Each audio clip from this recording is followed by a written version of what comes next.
Okay, here we are with one of our patients, Nellie.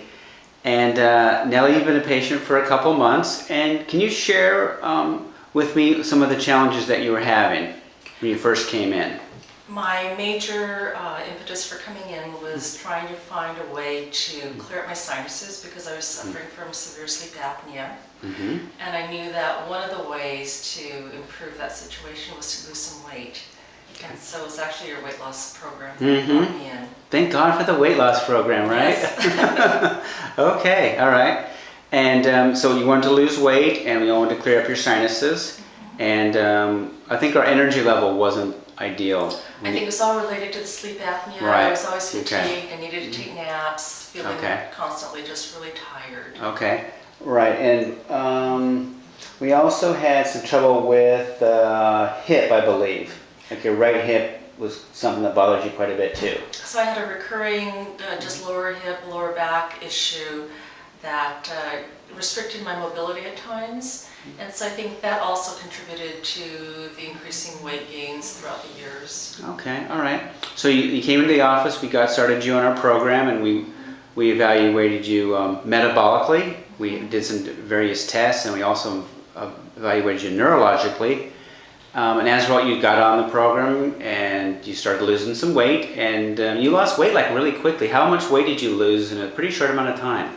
Well, the first thing that you diagnosed were some food allergies, which had never occurred to me, which was the cause of some of my stuffy sinuses. Right. So once I just quit having wheat and corn, some dairy product, I lost probably 5 pounds without even trying. Right. And then on top of that, once we got on the formal weight loss program, in total, I lost 19 and a half pounds. That's awesome.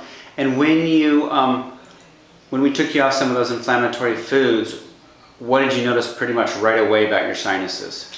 The sinus, I could breathe finally for the first time in decades. Like decades. And I no longer had to take all those steroid and nasal sprays, over-the-counter pills. Wow. I had to retrain myself to breathe through my nose because I'd always been a mouth breather. Wow. I also noticed that the inflammation or the aches and pains every morning went away pretty quickly. That's amazing. And then there were some tests that we did to investigate what was going on with your adrenal glands, and there was something that I found there that was a concern.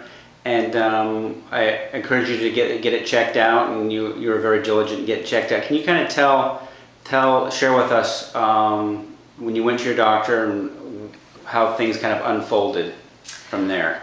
Well, I brought your lab results to my regular doctor, and she proceeded to tell me that that wasn't the way that they had ordered them or looked at them, so she had me go through another series of blood draws. But she did go ahead and send me through and get an ultrasound. Went through that, found that the technician was really paying extra close attention to my side and my back and areas that I really wasn't certain what she was doing, but she couldn't tell me. Pretty much the next day, my doctor called and said that they wanted to send me in for some CAT scans. I should have realized something was up because that's kind of a bad phone call to get, yeah. And then especially when there was some spaces to go in that night, so I went that day. And then the next morning, my doctor called and she said, well, the good news was that I had the whole radiology department take a look at my CT scans, and they were all in agreement. There are two areas that they were focusing in on, my liver and my kidney, and they were all in agreement that the liver looked just fine. Good. So that sounded good. Yeah, that sounded good. But she said they also were in agreement that there looked like there was something really wrong with my kidney. And that the consensus was that there was probably a cancerous tumor on it, which just shocked me. That's a shocker, isn't it? Yeah. It's a shocker. And so she ordered up an MRI again that night. I got in, and pretty much it was confirmed that it was a cancerous tumor. Later on, I found that these kinds of tumors grow very slowly. I may have had it for 5 to 10 years. Yeah. And if it weren't for having to go in to get either an ultrasound or a CAT scan or MRI, there'd be no real way to detect it because all my kidney functions were quite normal. Right. And being told that if it had gone on for another 5 years, it would have been disastrous. So I really thank Dr. Taggart. Thank you very much. Yeah, that's great. getting that ball rolling. Good, and I really commend you for, following through and saying, hey, this needs to get checked out, and I'm glad you got it checked out. And so I'm very happy that you did that, and I know you are as well. Well, the other thing is that because I had recently lost the 19 and a half pounds, I was really in the best shape of my life to go through surgery. So everything went extremely well. Both the surgeon and the doctors have commented that they're very surprised at how easy my recovery's been. Everything's been going just great. That's wonderful.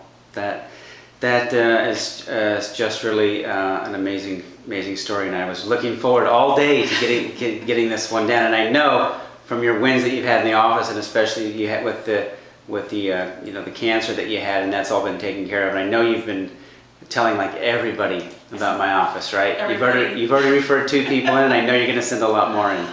Telling everybody my story. Yeah, and I really appreciate that. Thanks so much for sharing. Thank you.